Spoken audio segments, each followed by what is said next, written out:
Olá, sejam todos muito bem-vindos ao Gregário Radio, dia 9 de maio. Espero que todos tenham tido um bom domingo de Dia das Mães.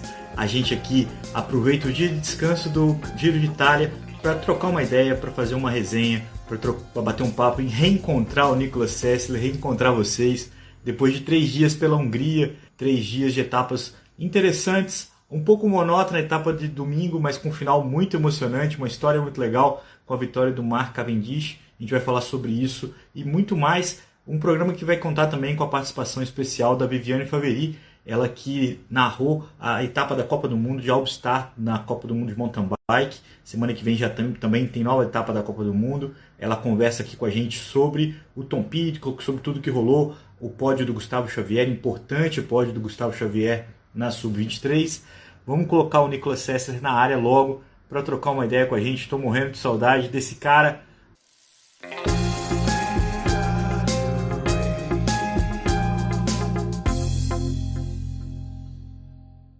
Ei, Nico!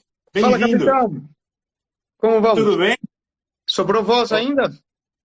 Ah, sempre sobra, né, cara? A gente tem falado a beça, são muitas horas de transmissão, mas, pô, para falar de ciclismo, a gente sempre acha um gás, sempre acha uma energia, né? A resenha E nunca acaba, né? a resenha nunca acaba. Tem sido uma experiência muito legal fazer as transmissões do Giro de Itália da The Sports, que é um canal novo, onde tudo é novo, né? Uma experiência nova para todo mundo. E a gente tem feito uma transmissão desde a largada, na verdade, antes da largada. A gente comenta a parte neutralizada da prova. Então, como na etapa desse domingo foi para o sprint, por exemplo, foi um dia um pouco entediante ali de ficar acompanhando o que ia acontecer, mas ao mesmo tempo a companhia do Sidney White e das pessoas que participam com a gente da hashtag Giro no The Sports foi muito bacana. A gente conseguiu, inclusive, dar parabéns para algumas mães de alguns dos nossos espectadores, na interação que é sempre muito positiva, assim como a interação que a gente tem aqui no Gregário Radio. E você, cara, você falou de que eu seria cornetado, mas você foi cornetado ali, era galinha, era peru, o que era aquilo ali que estava te acompanhando? Aqui tem de tudo, você pode escolher, cara. Igual um monge no meio das montanhas, você tem galinha, você tem ovelha, você tem uns cavalinhos passando e uns poucos ciclistas também. Uma Você está grupeta de fazendo um ciclista treinamento de altitude, profissional. né? Sim, aqui no meio da uma região um pouco desconhecida no interior da Espanha. Zona de Teruel, e nós temos aqui, um vilarejozinho, moram 30 habitantes, pra você ter uma ideia do quão grande é o vilarejo. Chama Val de Linares, no centro, mas aqui tem um grupo de ciclistas que a gente vem aqui, que é já há algum tempo os Irmãos Herrada, que estão sempre por aqui. Tá aqui o Ivan Moreno, que corre na Kern Pharma, ex-companheiro quando corria com ele na Isarte, o Joan Bo, que corre na Euskaltel Euskadi, e então e alguns amadores aí, pessoal do mountain bike também. Então junta aí um grupo de 7, 8 ciclistas e faz do local ideal. Então, vamos lá, 3 semanas aqui pela frente para colocar os gambitos fininhos, fininhos, e aproveitando Que para seguir legal! aí o Mas giro e tudo, né? é isso que eu queria perguntar, se você conseguiu assistir, qual foi a sua impressão?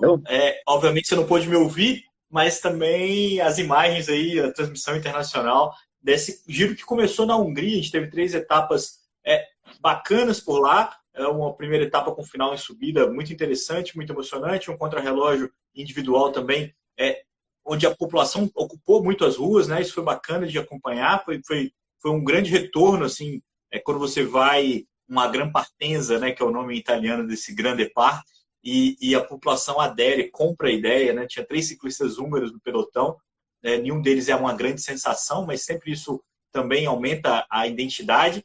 E a etapa de domingo, que foi para o sprint, a gente teve uma vitória do Mark Cavendish, né? Então, só para acompanhar, a primeira etapa ficou com o Mathieu Van Der Poel, que pegou a rosa, pegou todas as classificações, e no segundo dia o Simon Yates ganhou o contra-relógio, mas o Van Der Poel se defendeu, ficou em segundo nessa etapa, e na etapa de domingo, na terceira etapa, a vitória foi no sprint. O Van Der Poel refugou o sprint, tentou trabalhar ali para o Maresco, a gente vai falar um pouco sobre isso, porque ele não fez nenhuma coisa nem outra, e no fim das contas defendeu a rosa, defendeu também a Ticlamino, mas acabou não tendo o brilho que eu até imaginei na transmissão que ele pudesse aprontar alguma coisa. O que você achou? Qual foi sua primeira impressão aí desse Giro de Itália 2022? Cara, começou Hollywood, né? Eu acho que para os organizadores do Giro, o que eles queriam, eles conseguiram. Primeiro, É, traziam Van der Poel para a corrida, pediram que eles, vamos lembrar, né? Corrida profissional é entertainment, é show business. E quando ele traz um Van der Poel para largar o Giro, não é porque o Giro é legal. Tem dinheiro por trás. Vamos pôr isso claro para que as pessoas entendam. E, claro, eles não desenharam a chegada, né? Já estava prevista anos antes. A ideia da Hungria vinha lá do ano do Covid. Mas quando você viu aquela chegada e a ideia de trazer um Vanderpool, olha, você vai se vestir de rosa. E dá todo um charme, Vanderpool, um grande nome, estrela da atualidade e tal, super legal. Mesma história com Cavendish. Eles trouxeram novamente um Cavendish para correr depois de 2013, né, que foi a última vez que ele tinha corrido o Giro. É o grande, um nome, assim, vamos falar, mais mítico de sprinters ainda da atualidade. Não vou dizer que é o melhor, mas ele é o cara que tem o maior currículo. E se for, por exemplo, viajando na Inglaterra, na Europa e tudo, Kev, é outro ídolo, né? Tem esse status de superstar. E Kev também entregou na primeira semana. E logo o contra-relógio, que eu acho que era algo que ia dar esse quê de estar ali na cidade, dar todo uma atração extra, e que seria um pouco aí o que ia brincar com o DC, né? Para já começar a ver. E ter já no contra-relógio um cara como um Simon Yates, que é talvez cotado como um dos grandes favoritos, arrematando o contra-relógio da maneira que ele arrematou, ganhando, eu diria que se eu sou Mauro Veni, o organizador, eu diria, tô com um sorrisão aqui numa ponta a outra. Já me valeu a história de Hungria, tudo, saiu filé, bonitão. é. A gente brinca um pouco com isso, a gente já brincou muito com isso no ano passado também, na cobertura das grandes voltas, né, Nicolas? Porque tem uma coincidência, uma feliz coincidência entre as boas histórias e os resultados das provas, principalmente nesse começo de competição, onde a disputa pela classificação geral ainda é uma coisa secundária, há espaço para esse tipo de experiência. Historinha, Né? né? E a gente, Que vende e no aí, Netflix, vamos falar assim. exatamente. Você tem a vontade. O que vai dar mais espaço, o que vai dar mais exposição? Nesse caso, seria com certeza o sucesso do Mathieu Van Der Poel. E a gente viu três grandes nomes ganhando, né, as etapas. Não teve uma surpresa, não teve uma zebra, não teve ninguém muito fora. E o preço para ter uma etapa de sprint é normalmente uma etapa que se segue monótona, que segue sem grandes possibilidades de fuga. Foi curioso, inclusive, narrar desde o começo, Nicolas, porque a fuga formou da etapa 3 foi a coisa mais bizarra que eu já tinha visto na minha vida. Assim. Da bandeira. De bandeira, mas estava assim, o carro da organização, aí aqui 4 ciclistas da Quick-Step, aqui 4 ciclistas da Lotto Soudal, 2 da Alpecin. Aí quando o carro saiu, ficou um espaço onde estava o carro, por onde passaram em fila o ciclista da Eolo, 2 ciclistas da Drone e um ciclista da Bardiani. E os 4 sprintaram, assim, só os 4. Quando eles passaram, o pelotão se juntou à ponta ali com os times dos velocistas. E era aquela fuga, não ia passar mais ninguém, não tinha espaço na estrada para passar mais ninguém. Só que o ciclista da Bardiani não conseguiu ficar na roda na hora dessa aceleração.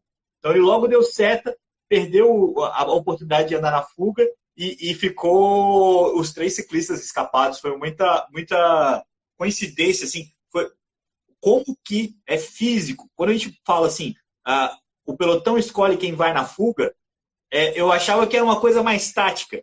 Mas foi físico, cara. A porta fechou. Quem passou, passou. Quem não passou, não passava mais. E aí foi 200 quilômetros, né? A gente assistiu os 8 neutralizados, mais o tempo de prova ali, com os 3 ciclistas andando ali, pegando os pontos intermediários, brigando um pouco pelas classificações secundárias do Giro e sem muita chance, porque o pelotão com certeza queria trabalhar para o sprint que veio, o sprint que foi. E aí a Quick-Step foi quem me trabalhou melhor, né? Teve um trem muito bem feito e teve também o Cavendish num momento de forma brilhante, cara, brilhante. Não é o ciclista mais velho a vencer uma etapa de sprint. O último antes dele foi o Petak, que venceu com 37 anos, mas o Cavendish está aí com 36 anos, andando no mais alto nível. é também um dos que mais tempo demorou entre a primeira vitória e a última. São quase 15 anos, feito que só o Cop e o Binda fizeram. Lembrando que o Cop teve uma guerra nesse processo, então a distância tem sentido, né? E a gente coloca um momento histórico. Se no Tour de France o Cavendish já empatou com o Merckx e ali fica uma disputa legal, né? No Giro de Itália, quem mais ganhou etapa também é o Ed Merckx, mas essa marca, com certeza, o Cavendish não alcança. O Merckx tem 65 vitórias de etapa no Giro de Itália. Essa foi a 16ª vitória do Mark Cavendish. Não vai dar para ele. Agora, se ele vai ter a chance de correr o Tour, essa é uma outra história que a gente não vai falar agora, Nicolas. A gente vai mudar de assunto, vamos manter aqui o Giro de Itália na nossa pauta. Além desses destaques, eu queria citar aqui o Biniam Girmay. Até o Alan Almeida aqui falou do hype do Biniam Girmay, que vestiu a camisa Tipamina, emprestada ainda pelo Mathieu Van Der Poel, mas ficou em segundo na primeira etapa, ficou em quarto nessa terceira etapa. É a estreia dele numa grande volta e segue. A palavra é hype mesmo, mas ele é um cara que tem uma energia contagiante de fato, né? Vamos lá, peraí, tempo. Tô vendo que você tá bem treinado, né? Você veio rodando, já tá na passada do World Tour, gente. E eu que falo muito, tá difícil acompanhar aqui, hein? Não tem jeito, cara, tanta coisa. Vamos começar da fuga, do que você descreveu pela fuga. Leandrão, bem-vindo ao ciclismo profissional. Quando a gente fala que o pelotão escolhe quem vai na fuga, é uma questão muito tática e de momento. Quando você fala, não dá pra soltar na fuga. Não dá. Tem momento que não. Que sempre a fuga faz de bandeira, assim, de docinho, assim, ó, vai. Não. Muito raro. São poucos os dias. Normalmente, a dinâmica de uma fuga, como se forma uma fuga? E é algo que muitos neoprofissionais e americanos, canadenses, por exemplo, falam, nossa, mas eles não deixaram passar. Bidu, isso é ciclismo profissional. Justamente, o que acontece? Você tem aquelas equipes que querem estar na fuga, aquelas equipes que querem o quanto antes que a fuga se forme para que elas possam começar a trabalhar. O que é muito comum no ciclismo profissional europeu e acontece toda a prova é o que eles chamam de barrage, né? Que seria a barreira. Que é justamente isso que você viu. As equipes World Tour que querem trabalhar fecham a estrada. Quanto mais estreita a estrada, mais fácil de que isso aconteça. E você sabe, então, que nesse momento é mais fácil que a fuga. Porque vamos pensar, uma estrada que só passam 4, 5 ciclistas ali, né? Apertadinha, você só precisa de 5 caras para fechar. Quem tá atrás, amigo, não passa. Só você passar voando de helicóptero. Isso é a dinâmica do ciclismo profissional, a arte de pegar uma fuga. O que acontece? Você não pode sair em todas, né? Se você quer estar na fuga. Ali foi muito fácil. Foi um caso à parte. Mas você não pode sair em todos os ataques. Você tem que estar de olho. E ter esse feeling para o momento que o pelotão vai conseguir fechar, saltar. É uma coisa de milissegundos, muito agressivo, uma coisa que você tem que meter guidão. É uma luta constante. Mas aí ficou bem claro o que é o processo de barreira, que acontece sempre no ciclismo profissional. E que ninguém vê e fala, nossa, mas por que não saltou na fuga e tal? Amigo, não é tão simples. Pois isso é ciclismo profissional, para começar na história. Vamos agora para o sprint do Cavendish. Peraí, só um minutinho. Só para falar disso, porque a gente vai transmitir na The Sports todas as etapas completas, desde o começo. Então, nas etapas de montanha, nas etapas onde a fuga vai fazer muita diferença, é muito legal que vocês madruguem junto comigo às 7 da manhã para assistir esse começo de etapa, para assistir a formação dessa fuga. Depois você tira uma soneca, depois você vai fazer seu rolo, vai pedalar, mas assiste porque é muito legal. Então, eu e o Cid vamos estar lá comentando esses dias e vai ser muito legal de acompanhar. Quando você falou, Nicolas, eu lembro muito daquela vez que o Luke Rowe e o Tony Martin estavam passando do limite, lembra? Do Tour de France, que eles estavam fechando os caras. E muita gente falou assim, pô, não pode ser tanto assim. E ali eu achava que tinha um movimento. Mas não, foi muito. Foi um portal que se fechou, assim, para os caras que passaram na fuga. É o mar vermelho ali, o mar se fechando ali.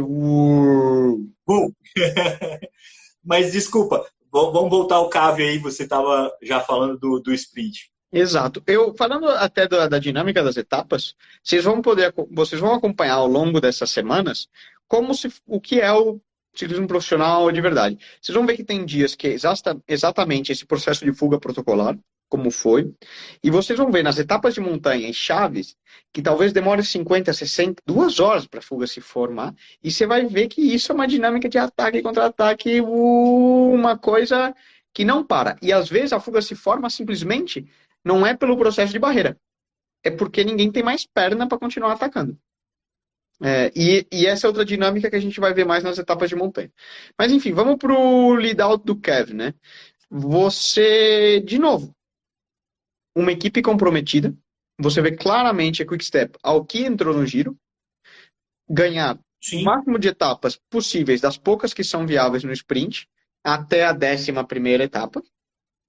Vou te falar, não me surpreenderia que Kev puxasse o bilhete. Caleb Ewan já falou que na 11ª etapa ele vai abandonar para focar no Tour. Por quê? Depois da 11ª etapa, né, a gente falou no preview que é a etapa da comida lá, que vai sair com o queijo parmesão no bolso e essa história toda, que chega chega em Emília Bologna, né?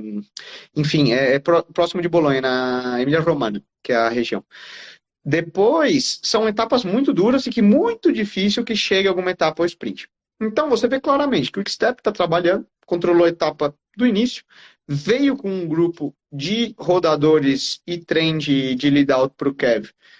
Perfeito. E foi o que fizeram. Entraram ali no momento chave, pum, abriram o gás. A gente vê que até nos últimos 5 quilômetros, eu estava reparando, né? Você vinha o pelotão inteiro alinhado ainda, e de repente as principais equipes começaram a acelerar antes de uma curva. A gente via o pessoal da Israel que estava no canto direito. Você via que o cara que estava tirando ali, eu não identifiquei se era o Demarque ou algum desses, tentou sprintar, mas simplesmente eles perderam 4, 5 bicicletas, caíram para trás.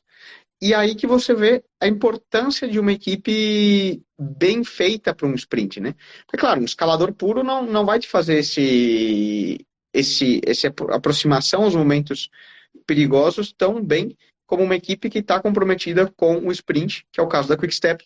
Ineos fez muito bem, Castroviejo foi o primeiro a entrar nessa curva para proteger o Carapaz de qualquer tombo, qualquer problema. E entrou ali na frente. Depois é a parte fácil.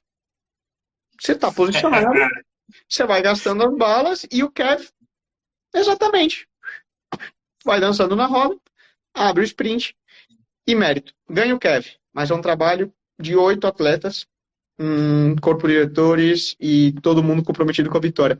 Você pode olhar as outras equipes que já estão mais subdivididas, seria o AE com o Gaviria, o próprio Biniam Girmay, que ficou ali meio boxed out, né, fechado no sprint final. Você vê que o que acontece? Eles tiveram uma sorte que tal. Não, o Kev se aproveitou de um trabalho perfeito de lead-out, sprintou perfeito e eles, bom, ao não ter uma equipe que trabalha tão bem pro sprint como a Quick-Step, é o que há, entendeu? E eles têm que ir meio na sorte. Eu acho que a gente vai ver muitas batalhas ainda. Demar sprintou muito bem. O próprio Biniam, né? Você vê que ele vai tentar. Você comentou o Vanderpool fazendo o lead-out do Marensko ali. Foi meio difícil, mas honestamente não vejo o Marensko tendo esse punch a mais para demais para ele. Exato. O resultado dessa terça já é muito além da média dele, né? Então já está no lucro. Eu achei que a Alpecin errou, assim como errou no Tour do ano passado, quando trabalhou para o Philipsen, era para ter trabalhado para o Vanderpool, até para tirar um pouco da pressão em cima do Maresco. Porque quem fracassou, teoricamente, hoje ontem, na etapa de domingo, foi o Maresco, que era o líder da equipe para o sprint. E essa escolha da equipe aí acabou deixando o time na mão. Agora, enfim, vamos avaliar um pouco melhor. Uma questão, eu não sei se é a minha internet ou a sua que está falhando, mas uma questão que existe e é grave, assim, que é marcante ainda, é quanto que o Biniam Girmay ainda tem dificuldade de se impor. Ele com um lead-out varia muito a diferença, e ele com um ciclista um pouco mais corajoso para dar ali as cotoveladas que fosse necessário, inclusive para ter dado o salto que ele podia ter dado hoje, ontem, né?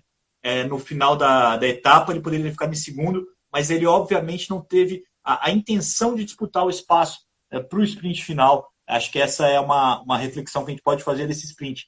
O Nicolas caiu, todo mundo notou, vamos colocar ele de volta. Nicolas, bem-vindo de volta. Alô, alô, tem boi na linha? Boi, galinha, uma ovelha aqui cortando o sinal no meio do nada. Foi mal. Só finalizando, Nicolas, porque o pessoal aqui está falando que você fez igual o Caleb Ewan, já caiu aqui na transmissão. Mas o fato é que o Van Der Poel chegou muito perto do sprint. Ele estava junto com o Morkov ali, o último embalador da Quick Step. Eu não entendi realmente ele ter refugado. Achei que não foi a atitude mais inteligente que ele podia ter tomado. O Gil aqui está super ativo nos comentários. O Andriato está aqui junto com a gente no programa, ouvindo aqui o Vigário Radio com a gente. Muito bem-vindo. E falando que alguém que entende do Kuba Varesco melhor do que ele, poucos têm. Os dois foram companheiros de equipe, um já trabalhou para o outro e a troca já aconteceu ali. Mas, enfim, Nicolas, concluindo, eu concordo contigo, acho que a gente tem um cenário de sprints muito aberto, os bons sprinters estão em bom momento, a gente vai ver boas etapas de sprint ainda ao longo dessas semanas, sempre com essa condição. Para ter um sprint emocionante, a etapa não vai ser tão emocionante quanto as outras. O Rafael comentando que o Marisco vai ganhar uma etapa. Contrapondo a mim, né? Vamos ver. O quinto lugar dele, o Rafael há de concordar também, que é um grandíssimo resultado. O Maresco tem uma dificuldade. O Maresco teve uma vitória no ano passado pela primeira vez na Europa, né? Então é uma coisa que ele não conseguiu ainda se afirmar nos grandes eventos. Ele tinha uma dificuldade muito grande de passar subidas e tudo mais. Parece que está vivendo uma grande forma. Ficar em quinto numa etapa deixa a esperança de que ele possa realmente brigar para uma etapa mais no futuro.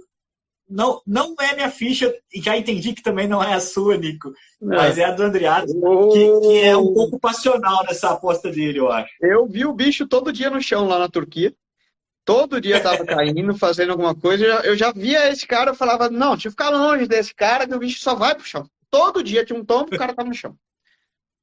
Então, não sei, vamos ver. Tomara que o Rafa esteja certo. Seria uma boa história. Agora, Nicolas, hoje então não tem etapa, amanhã já retoma com uma etapa de montanha cada vez mais recorrente do passado recente do Giro, que é subir o Etna, que é visitar a Sicília. E aí, eu já queria falar um pouco da classificação geral aqui, rapidinho, de como é que está o contexto, para a gente poder entrar um pouco nessa expectativa para a etapa de amanhã. Porque é o seguinte, a gente já tem um cenário que o Yates toma uma frente, e aí tem uma série de ciclistas que estão bem pertinho deles, tá? Tom do Molan, João Almeida, tá tudo meio embolado ali, e alguns ciclistas que estão já com um pouco mais de tempo em relação a ele, principalmente o Ivan Sousa, que fez uma crono muito ruim, né? Já está a 1 minuto e 23. Mas, para a história ser bacana, um cara que começou o giro muito bem e que é o dono da ilha inteira, que é o Vincenzo Nibali, tem uma grande expectativa de poder não só brigar por uma etapa, mas quem sabe até vestir a camisa rosa aí por mais uma vez, ele que foi bicampeão do Giro. Como é que você enxerga a dinâmica para esse recomeço, pensando que, e aí já é uma opinião minha, quem vai brigar pela camisa rosa em Verona não necessariamente precisa colocar todas as cartas na mesa tão logo, né? Existe a possibilidade de algum outro ciclista, o Valverde também gostaria de um resultado agora, né, nesse começo do Giro. Você acredita que o Yates vai aproveitar esse momento de forma dele para já buscar uma vantagem considerável, já botar mais pilha no pelotão? Eu acho que sim. Estava até discutindo com o Ivan, por exemplo, que correu Volta Astúrias, né? E a gente estava logo no sábado, né? Quando ganhou o Yates no contrarrelógio. Caramba, que exibição! Como que o cara me ganha um contrarrelógio desse, né? E vamos falar, Nico, o bicho tava de um jeito assim que ele dava risada no pelotão. Tinha outra velocidade em Astúrias, claramente. Logo é certo que na etapa dura ele arrebentou e explodiu, saiu fumaça para todos os lados. Com relação, e depois a gente estava discutindo como que eles poderiam jogar as cartas, né, como equipe. Porque vale lembrar que a Mitchelton, aí desculpa o nome que cada ano se é Orica, Light Exchange, Mitchelton, cada hora tá um nome. Eu já estou meio lesado para acompanhar tantas mudanças. Mas eles não têm uma equipe tão forte como para controlar todo um Giro de Itália. da etapa 4 até a última etapa, quando eles vão precisar, né, lá nas montanhas na última semana. Agora, é claro que o Yates tem um estado de forma, está num nível sensacional. E ele pode sim ganhar no Etna. Eu acredito que ele vai tentar tirar vantagem em todas as subidas que ele puder e colocar os outros sob pressão. Agora, o que não me surpreenderia é ele pegar a camisa no Etna e logo a equipe soltar. Uma fuga numa quinta, sexta etapa, que tem um terreno romper pernas ali, né? Quebra a perna e sobe e baixa, sobe e desce. E aí eu acho que essas etapas, com muita gente sabendo que quem se meta na fuga pode ser um virtual camisa rosa por muito tempo, vão, vão ser muito legais de acompanhar e vai ter uma luta muito boa. Porque eu entendo que seria a melhor jogada. Cara, todas as oportunidades que ele e Yates tiver de pegar tempo e ganhar tempo na geral, ele vai tentar fazer. Sobretudo em cima de um Dumoulin, lembrando que tem um contrarrelógio. Ele já colocou muito tempo em cima de muita gente, né? Ivan Sousa da Movistar, dentro dos Virtual GCs ali, já colocou bastante tempo, de um Carapaz. E onde ele puder ganhar tempo, ele vai ganhar. Logo, a questão de ter que controlar o giro por tanto tempo, eu acredito que eles vão fazer isso. Que foi talvez o erro que eles fizeram lá naquele giro que o Chris Froome depois arrematou. Eles pegaram a camisa do começo e não perderam. E o Yates só ia arrematando, arrematando, arrematando. Só que aconteceu. No dia que precisou ter equipe, já não tinha mais. Porque são seres humanos. Você tem que trabalhar a equipe toda etapa durante 18 etapas, cara, vai te faltar essa bala no final. É normal, né? E eu Ele pode estar enxergo bem, um né? pouco esse cenário para essa semana de acompanhar. Acho que o Etna vai ser muito legal. Não me surpreende ver Yates arrematar de novo, pegar a camisa rosa, e que depois, essas próximas etapas ali, 5, 6, 7, lembrando que na 9 tem o Blockhouse novamente, que é no domingo seguinte, né? Eles vão jogar essa carta, amigo. Que pegue outro. É, Desde que não seja um cara perigoso no DC, né? Então vão deixar para um Israel, vão deixar para quem não tem aí um player para jogar. Pegue a camisa, leve o máximo que puder, porque essa equipe vai trabalhar, como foi o caso do Chris O'Dakin, né? A gente falou isso no preview do Giro, na volta do ano passado, um Thomas Voeckler, que ficou famoso no Tour de France naqueles anos, e deixaram lá. eu acho que vai depender muito da fuga, porque dependendo da fuga, pode ter uma possibilidade até dele abrir mão da etapa, e aí a gente tem uma possibilidade de alguém da fuga pegar até a camisa rosa, e mesmo assim ele botar tempo em quem não tiver muito bem na subida. É, é uma prova de eliminação. Eu estava falando com o Moina sobre isso, o Fernando Moina. Ele não pode perder a chance de tirar quem não está no jogo. Quem não está bem nessa primeira semana não pode ter a chance de estar bem na terceira semana. Ele precisa botar essas pessoas em pressão já no começo, diminuir o número. A gente lembra sempre do quanto que a vantagem que o Egan Bernal construiu muito ativo na primeira semana do Giro de Itália. Foi importante lá nas etapas que ele estava um pouco menos sólido. Ele tinha uma margem, ele tinha uma coisa que ele podia administrar. E talvez o Yates já com uma maturidade. E a gente nota essa maturidade também nos detalhes, né, Nicolas? Porque a forma como ele encarou esse contrarrelógio milimetricamente, com investimento na roupa, investimento no clipe, toda a forma como ele trabalhou para ter o melhor resultado possível, é alguém que está muito apegado aos detalhes, alguém que quer muito ganhar essa prova. E no papel, a gente tem o Carapaz como o extremo oposto. É o cara que também tem a grande equipe e que sabe ganhar o Giro de Itália. Então, os dois são aí duas grandes referências, principalmente entre eles. E para quem quer brigar para essa vitória, tem que estar sempre andando ali junto com esses caras. Essa etapa 4 vai ser muito bacana e já vai começar a esquentar o pelotão já na Itália. Uma experiência... Eu estou curioso, cara. Estou bem curioso do que vai acontecer nesse Giro. Sem um grande favorito, sem um cara muito absoluto, eu acho que a gente vai ter muita emoção aí dia após dia. Vai. E só pontuar uma coisa, o fato que você mencionou da gente não ter um grande favorito, claramente, por mais que Yates se mostre muito sólido, ganhe, ele não tem uma equipe. E muita gente ainda tem dúvida com relação a se o Yates vai aguentar. Então, para quem assiste, vai ser diferente daquele fenômeno quando um Froome ou um Pogacar pega a camisa que é, já perdeu. Esse aí vai ganhar Exato. e correr pelo segundo. Não. Ninguém tem segurança que o Yates possa levar. Como não tem um Carapaz, não tem nenhum claro favorito. Então, todo mundo vai ficar martelando em cima com essa possibilidade. Esse cara vai quebrar, esse cara vai quebrar, esse cara vai quebrar. Então, para quem assiste e para quem quer acompanhar, é fantástico. Fantástico. É muito bom mesmo. E é isso, cara. E é talvez por isso que ele tenha a possibilidade de impressionar agora no começo e, por exemplo, tirar a jogada quem não é muito confiante. O Ivan Souza está prontinho para abandonar a classificação geral se ele conseguir uma. Se o ritmo da etapa do Etna for muito acima do que ele pode aguentar, já fica fora da briga. Então, já vai eliminando as possibilidades. Que a Bike Exchange, como você mesmo disse, vai ter dificuldade de controlar o pelotão. Se diminui a quantidade de rivais, fica menos difícil de controlar. Acho que essa é uma possibilidade que a gente vai acompanhar. E quem estiver ouvindo a gente aqui, o máximo que puder, assista a gente na The Sports, né, que é o canal que quem tem Sky tem The Sports, quem não tem que assinar. O Bike com Bacon aqui, o Caio, o que assinou. Tem uma galera já assinando, eu fiquei feliz de poder acompanhar comigo. Quem não puder, usa a hashtag Giro no The Sports, que já interage com a gente, já troca uma ideia. E a gente vai aprendendo sempre um pouquinho, compartilhando um pouquinho. É sempre uma experiência legal. Ô, Nicolas, paralelo ao Giro, a gente tem uma informação muito importante, que é a vitória do Philippe Gilbert nos 4 dias de Dunkerque. Ele ganhou uma etapa, foi muito emocionante ver ele voltar a vencer. Desde que ele tinha saído do Quick Step, ele não tinha vencido mais. Primeira vitória dele com a Lotto, já no último ano de contrato. Ele também levou a geral pontos importantes para a equipe, que viu falhar, né, o Caleb Ewan, que é a grande esperança da equipe para ficar na primeira divisão, para ficar no World Tour.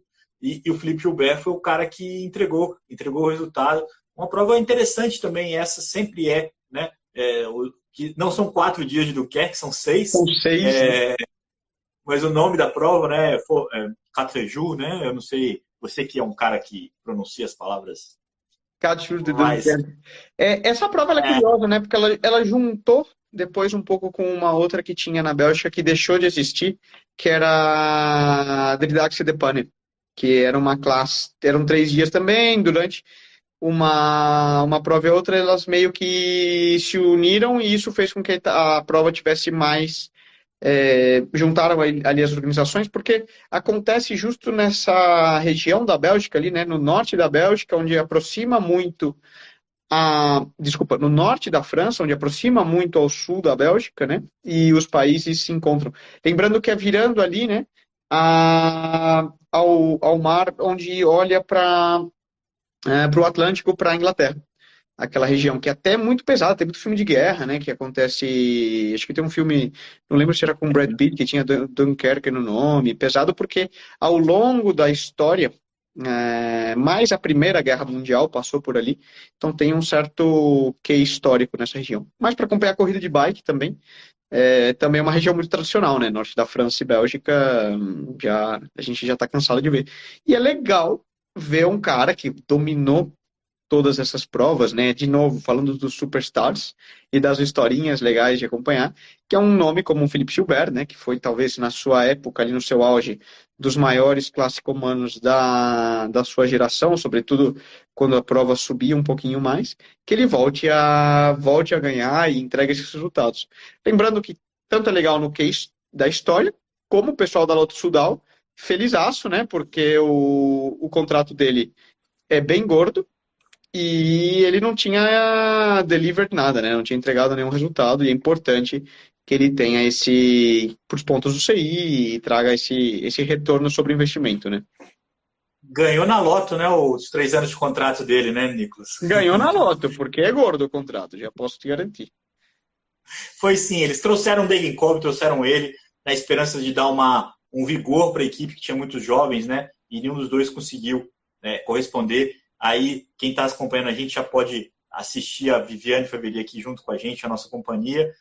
Vivi, a nossa conexão aqui do ciclismo de estrada para o mountain bike, ela se baseia em dois aspectos. Primeiro, que o Malha Rosa do Giro de Itália anunciou que esse ano ele não vai correr mountain bike, o Mathieu Van Der Poel. a gente sempre lembra do tombo dele na Olimpíada, isso a gente vai demorar muito tempo para esquecer. E o outro ciclista que ia correr o Giro de Itália mudou o programa, foi participar das etapas da Copa do Mundo e detonou por lá. Tom Pidcock, alucinante, também venceu a etapa. A Vivi está ali voltando daqui a pouquinho, já já ela está aqui de volta. Mas, Nicolas... Segue esse boi na linha aqui. Pelo jeito, ele não anda aqui só nas montanhas espanholas, ele também tem aí no Brasil.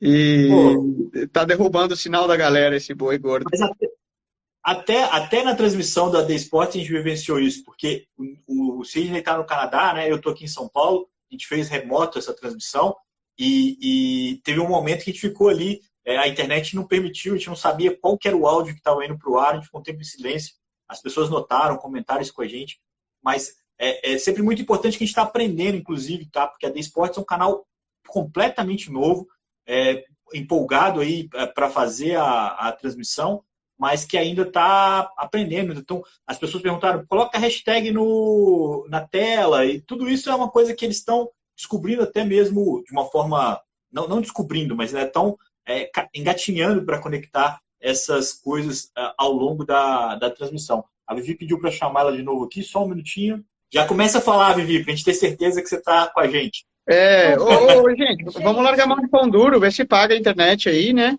Assim não dá. Põe uma moedinha de R$2 no telefone aí, assim não, né? Gente. Saudades do tempo da ficha de telefone, né? Que você botava a fichinha ali, dava a linha, conseguia fazer ligação. Agora, tá entregando.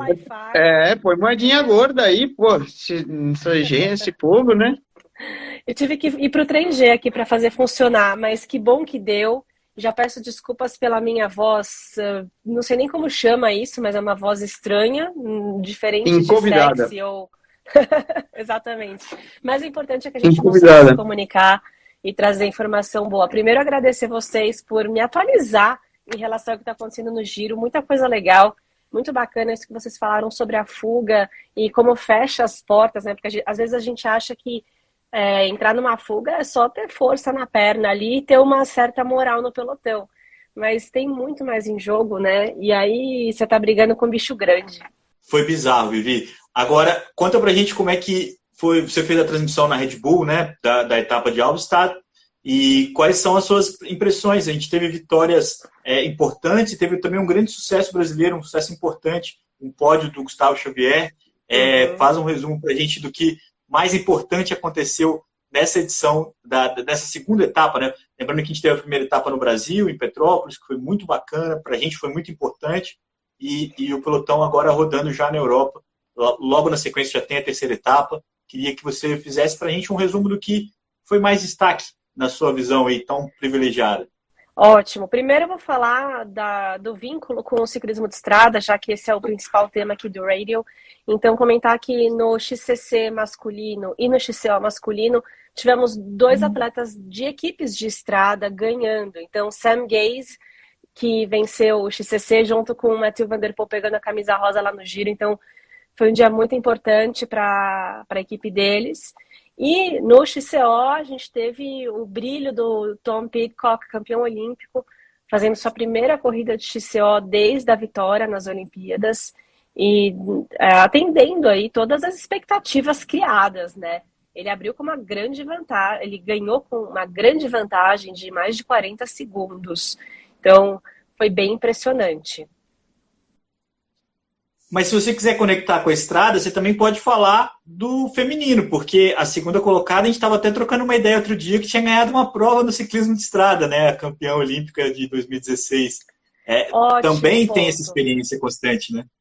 Ótimo ponto, porque a Jenny Rissveds, também campeã olímpica na Rio 2016, ela veio de uma preparação na estrada, ela optou por não correr Petrópolis, por causa de questões de logística e buscar saber que a temporada é muito longa, então eles têm que fazer um planejamento inteligente e às vezes abrir mão de coisas que são legais, né? Que todo mundo queria vir para o Brasil. Então teve Jenny, mas além dela também teve a Blanca, a Cata Blanca Vaz, que já esteve aqui no MTB Pass. Ela ficou em 6º no XCO, no XCC e no XCO ela também emplacou um top 10 ali, deixa eu só confirmar. Depois eu confirmo, mas ela tá no top 10, a Blanca. muito forte no XCO também. E tem também, né? Verdade. Tem também o Flukiger, né? O Gil comentando que o Flukiger tinha corrido Romandia para depois preparar as Copas do Mundo e que funcionou muito bem, né? No ano passado ele tinha até vencido depois de ter feito Romandia e esse ano também estava na briga, né? Até o final ali, mostrando as cartas no circuito que favorecia. Agora, Vivi, uma curiosidade, admito minha ignorância, para as próximas etapas, né? A gente tem Nove Mestre e uma boa sequência. Qual a expectativa de que a gente continue vendo Sam Gaze, Pidcock e esse pessoal? Não sei se você já tem informação a respeito de se eles vão continuar acompanhando, vão continuar no calendário da World Cup e o que a gente pode esperar. Eu ainda não tenho essa confirmação de quais provas eles vão correr. Muito provavelmente seguem para Nove Mestre esse próximo fim de semana. Então a gente tem XCC sexta-feira e XCO no domingo, com transmissão ao vivo na Red Bull TV. E acho que eles são dois caras que escolhem bem o que vão fazer. E personalidades completamente diferentes também, né? O Sam Gaze, um cara tem dificuldade de sorrir, dificuldade de ser leve. Ele passa isso pra gente. E falou que sofreu com um pouco de depressão por causa do que ele sofreu de lesão no joelho, etc. E ele teve aqui uma curiosidade, né? De dentro eu tenho vários companheiros de equipe ali dos australianos que moram em Girona e conhecem ele muito bem. Ele teve um problema mais do que depressão, também de um pouco de... Não sei se tivesse, né?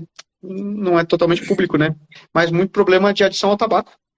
É um problema curioso, né? Pode parecer muito distante, mas que às vezes existe, né? A gente já comentou em outros momentos de questão de vícios, né? Lembra até aquele programa do Janis Brajkovic que eu fiz com o Ulisses e ele comentava dessa questão dos ciclistas como um todo, né? Até fazendo um gancho, quem tiver a curiosidade, tiver com o inglês em dia e quiser escutar um conteúdo denso, mas que fala muito dessa questão do quão intenso é o esporte profissional e que assim como em outras profissões, né, não sei, mercado financeiro, medicina, né, gera uma tamanha intensidade que a pessoa acaba tendo que buscar válvulas de tendo não, né, mas acaba buscando válvulas de escape que geram vícios, né. A gente tinha, por exemplo, o Jan Urik, né, que depois agora teve problemas recentes de alcoolismo, entre outras coisas, e o próprio Yannis fala. No caso do Sam, ele tem essa cara meio marrenta, né? E dificuldade de sorrir e tal, mas ele passou por um problema muito sério de depressão e adição, né? Vício ao tabaco. Hoje, eu entendo que esteja já um pouco mais regulado. E a qualidade técnica e talento é inegável. Ele colocou a volta do XCC mais rápida foi dele, com 33 km por hora naquela pista. Então, 33 por hora naquela pista foi a volta dele, é impressionante. Já no XCO, ele não conseguiu sustentar esse ritmo, sentiu bastante e não conseguiu ali manter um top 10. É normal, né, Vivi? Ele é um cara muito explosivo e grande. E a Albstadt tem uma subida, é um circuito de escaladores. Tanto até conecta com a escolha do Avança de correr com uma hardtail, né? E ele comentou justamente isso. Por ser um circuito de escaladores, qualquer vantagem que se tiver na subida é natural. O short track fica só na parte baixa de Albstadt, né? O que faz com que um ciclista grande e pesado, como foi Van der Poel no ano passado, que ganhou essa etapa, e um Sam Gaze, não tenham tanto essa questão do peso-potência. Mas é o que a gente notou. Tanto que os caras do short track não foram muitos caras que se destacaram no cross-country no domingo.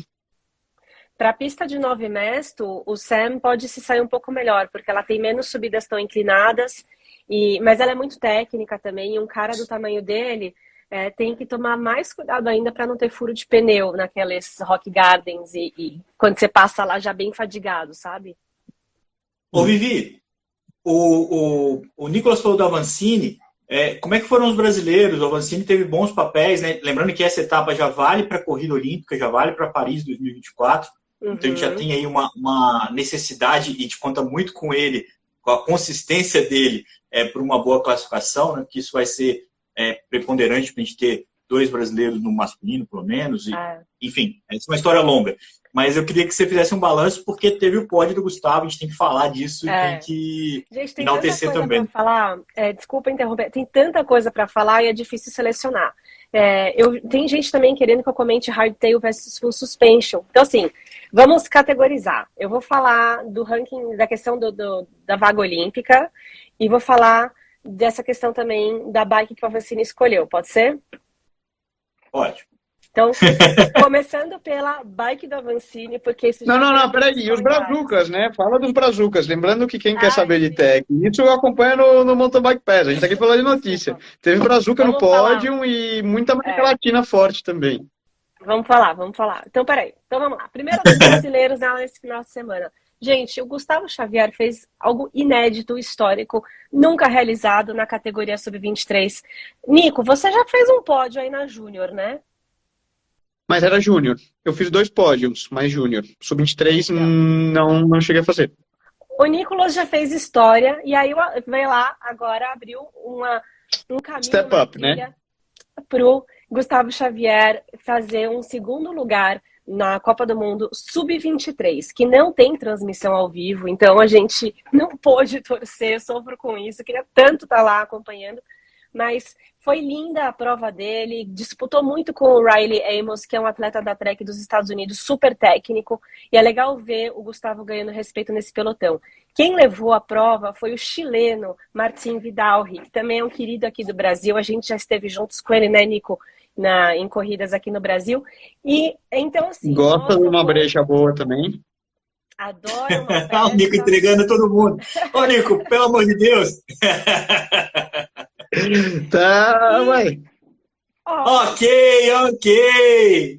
Se a gente junta o resultado desses 2 brasileiros com 2 sul-americanos no top 10 do XCO, a gente faz a constatação do quanto a gente está evoluindo e invadindo esse terreno que costumava ser dominado pelos europeus. Então, o Ulloa do México, campeão pan-americano, fez top 10, chegou logo atrás do Avancini, que fechou em 9º lugar no XCO. Incrível, né?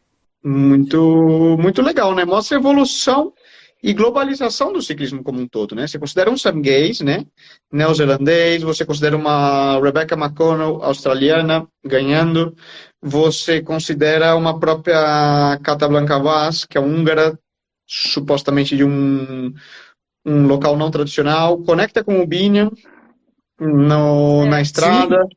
Você vê esse domínio dos latino-americanos, né, que seriam supostamente zonas menos tradicionais do ciclismo, né, dando cara e mostrando algo que a UCI vem tentando introduzir e que ocorresse há anos, né, a globalização do ciclismo, que deixe de ser um esporte francês, belga, italiano e espanhol. Ô Vivi, já está aqui desde já convidada para voltar semana que vem, porque tem a segunda etapa, a terceira etapa, né, em Nove Mesto. Acho que a gente vai voltar a falar do mountain bike aqui, torcendo sempre para os brasileiros, quem sabe mais um bom resultado do Gustavo, uma evolução do Malacarne, que tem conseguido aí voltar depois de uma lesão grave, o próprio Avancini, que tem sempre a nossa torcida aqui também, as meninas, a Juju, que estava lá, e também a cobertura do The Sports aí do Giro de Itália, que a gente vai acompanhar a partir de amanhã. Eu fico sempre o convite, porque eu estou madrugando todo dia para poder fazer uma boa transmissão, vocês precisam estar comigo. E o Nicolas, infelizmente, não pôde ouvir. O Bismarck estava aqui pedindo para saber a sua corneta, Nicolas, mas você não está ouvindo as minhas borrachas na transmissão, você está ouvindo só aqui. Então, eu vou guardar, eu vou me cornetar, Nicolas, porque ontem o Bacana narrou a vitória do Cavendish, e na hora que ele passou a palavra para mim, eu falei, muito parabéns, Bacana! Eu ouvi, falei, que eu não tirei isso, cara. Não, vai ter que incorporar uma maquininha também, né? Aí, para animar a galera. O Sidney incorporou. O Sidney falou, se for pro sprint, me chama que eu vou. Foi homenagem. Que tenha corrido alguma prova da Federação Paulista, o Brasil Ride vai se identificar com essa fala. Fica aí a questão. E só com todo respeito, Leandrão, mas no final de semana eu não vou te escutar não, cara. Eu vou escutar o Vivi. Pipoca na mão e... A gente é generoso, porque até eu dei uma zapeada na transmissão da Red Bull, porque eu queria saber como é que estava a prova, e consegui ali colocar ao vivo um pouco do resultado. O mountain bike é um pouco mais rápido, né? Dá para dar uma zapeada, voltar e não perder nada. Fica tranquilo. E a gente não é ciumento, Nicolas, a gente sempre divide. Gente, eu não vou conseguir sair dessa transmissão aqui, dessa live, sem dar a informação, porque eu fui atrás estudar e contar quantas pessoas largaram de hardtail e de full suspension no top 10. Posso falar isso? Ó, no feminino, do top 10, 3 apenas estavam de hardtail. E no masculino, 2 apenas estavam de hardtail, que era o Valero e o Avancini. Até o próprio Hatterley, que é parceiro de equipe do AVA, estava de full suspension. Então, assim, esse lance de hardtail ser mais rápida para um circuito como a Albstadt, caiu por terra esse conceito. É uma opção, né, Nicolas? É uma escolha. No fim das contas, é a sensação do ciclista em apostar, né? Não tem... Eu acho que isso dá muito pano pra manga, né? E seria temática para pro Mountain Bike Pass e não é a proposta do Radio tá colocando tanto assim, eu acho, né? O Leandrão já tá ali com o tempo. Viu, o Leandrão, eu já tô vendo ele aqui tentando cortar, porque a gente já passou de 50 minutos. Mas, só para concluir, né? Vale um tema que eu acho que tem muito a ver com a evolução tecnológica. O quanto a tecnologia das bicicletas está evoluindo e você demonstra isso nos resultados, com que as bicicletas hoje proporcionem uma full suspension, uma performance e relação peso-potência que justifica escolher elas versus a hardtail. Cenário que talvez 5 anos atrás, 10 anos atrás, era inexistente. É isso aí. Gente, obrigada pela oportunidade. Beijo. É muito pertinente, Vi, e já está feito o convite para a semana que vem. É sempre muito bacana conversar contigo aqui. E o mountain bike é uma modalidade que a gente tem sempre que louvar e falar bem. Na próxima sexta-feira, no episódio do Gregário Cycling, a gente volta a falar sobre o mountain bike, a comparação, o cenário amador. Então, fique ligado aí no Gregário Cycling também, porque tem coisa bacana falando dessa variação. E se o Pidcock, se o Van der Poel, se os grandes nomes conseguem, o Gaze, conseguem fazer essa alternância, conseguem vivenciar esses dois mundos, não é a gente a gente não, porque o Nicolas está no outro nível, né? Você também já andou. Mas não é o torcedor comum, não é o comentarista de sofá que vai escolher entre uma modalidade e outra. Muito obrigado a todo mundo que acompanhou a gente aqui nessa edição do Gregário Radio, mais do que especial. A gente vai acompanhar, coincidentemente, os próximos 2 dias de descanso do Giro de Itália também vão ser segundas-feiras de Gregário Radio. Então, eu e o Nicolas vamos acompanhar tudo que acontece na primeira grande volta da temporada e tudo que mais acontece de importante no ciclismo mundial, incluindo o mountain bike com o Vivi Faurery. E quem mais puder, quem mais quiser participar, a gente tem aí em breve o Campeonato Brasileiro de Pista, que vai ser pela primeira vez no Velódromo do Rio, olímpico. É um evento que quem é carioca, quem gosta de ciclismo tem que ir. Vai estar aberto, é público, é de graça, entrar no velódromo e assistir uma grande competição. A partir do dia 12 também tem o PAN de Ciclismo. Tem muito assunto para a gente falar aqui e para comentar nas próximas semanas, além do Giro de Itália, que é a grande cereja do bolo. Nicolas, um grande abraço, até segunda. Fica aí bem, cuidado com a galinha, cuidado com o peru. E as 30 pessoas do povoado por onde você anda por aí. Isso aí, vamos lá. Semana que vem a gente está na área ainda vivo. Depois dessa semana de treino, as 30 pessoas e os 10 ciclistas do povoado. Vivi, brigadaço, muito legal. Valeu! Quem perdeu esse episódio inteiro pode acompanhar a gente no YouTube ou no seu player de podcast favorito. A gente sempre está lá com o podcast replicado, a conversa que está aqui, editada e colocada por lá. Valeu!